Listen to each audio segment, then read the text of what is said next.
Good Morning Business, Commerce 2.0.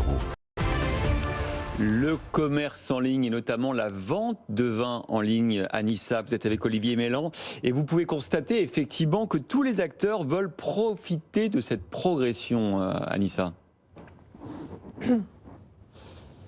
Et parmi ces acteurs, les cavistes, les vignerons et puis aussi les sites spécialisés comme vinmalin.fr qui a triplé son chiffre d'affaires depuis le début de l'année. Les clients qui se sont tournés vers le e-commerce en 2020 sont toujours là.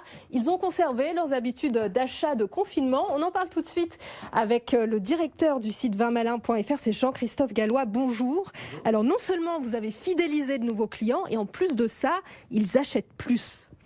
Alors effectivement, on est sur une tendance très forte puisqu'on est Vinmalin est sur une croissance à 3 chiffres. Je pense qu'il y a deux types de clients. Une clientèle qui allait au restaurant, qui ne peut plus consommer, qui se sont reportés sur l'achat de vin sur Vinmalin pour consommer chez eux. On a quand même noté un panier moyen en nombre de bouteilles de jusqu'à plus 6 bouteilles, ce qui n'est pas neutre en début de pandémie. Et puis on a aussi de nouveaux clients novices sur l'achat de vin sur Internet. Et on l'a remarqué puisque premièrement 30%, les gens passent jusqu'à plus de 30% sur le site Vinmalin en plus. Et on a beaucoup plus d'appels pour les guider, les rassurer. Donc on a une nouvelle clientèle qui n'achetait jamais sur Internet et qui reste dans leur confort puisqu'en fait ils continuent à acheter en 2021 sur Vinmalin. En plus des clients, vous soutenez aussi les domaines qui sont dans une période d'incertitude, qui cherchent de nouveaux relais de croissance, comme les sites, comme les vôtres. Alors effectivement, on a remarqué, Vinmalin a remarqué effectivement qu'on a beaucoup plus de demandes de producteurs. On a tellement de demandes qu'on a du mal à répondre à tout le monde. Alors j'y porte beaucoup plus attention parce que j'ai compris qu'effectivement ils cherchent des relais de croissance. Donc j'étudie le plus possible leurs offres, on goûte, et ce qui nous permet aussi, en ayant plus de choix, de sélectionner des pépites, des vins qui sont à découvrir sur le site, et ça c'est du coup très intéressant pour nous. Et puis enfin, l'univers du vin est un milieu assez conservateur. Pourtant, vous faites partie des commerçants à accepter le paiement par crypto-monnaie. Alors juste entre vous et moi, est-ce que ça marche ? Alors ça marche, je dois avouer que j'étais plutôt réticent au départ, c'est quand même un monde assez nébuleux. Et puis après je me suis dit, autant être plus malin que les autres, Vinmalin porte son nom, et je me suis dit que le monde du vin est assez conservateur et qu'il fallait faire bouger les lignes. Donc effectivement on a lancé juste avant Noël avec la start-up Lunu le paiement en ligne en crypto-monnaie. Voilà.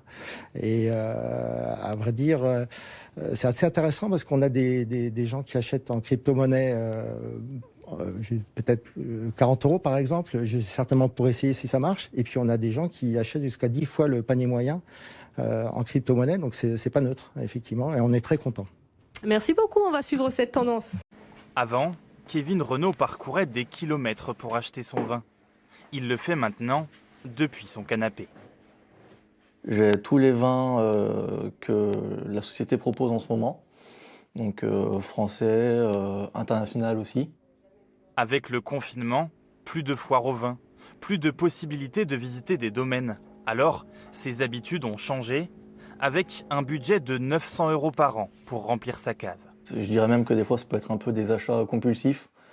Voilà, on est chez soi, l'application très facile à utiliser, à portée de main, et on a tendance à vite cliquer sur acheter en fait, donc c'est un peu à double tranchant aussi. On achète un peu plus. Ouais, c'est ça, ouais. Groupe sur les réseaux sociaux, site internet.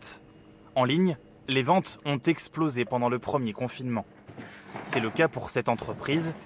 Depuis mars 2020, les commandes n'arrêtent pas. Alors là, j'ai fait un carton de 12 bouteilles et je viens de chercher les vins. Avec un chiffre d'affaires qui a presque doublé en 2020, un deuxième préparateur a été recruté pour expédier les 30 000 bouteilles vendues l'an dernier. Des équipes qui multiplient les shootings. Car les références sont de plus en plus nombreuses sur le site internet. Vous mettez ces références tout de suite ou... J'ai déjà créé les fiches produits, il me reste plus qu'à mettre les photos. D'accord. On a une augmentation de fréquentation de plus de 55%. On a de nouveaux acheteurs, des novices sur Internet. Et en fait, on s'en est aperçu parce que les gens nous appellent plus, on a plus d'appels sur des gens qui ne savent pas comment acheter sur Internet, donc ils demandent des conseils. Un nouveau marché qui, sur la côte viticole, à Beaune, a sauvé l'année d'un vigneron. Dans sa cuverie, David Coudurier produit 8 à 10 000 bouteilles chaque année.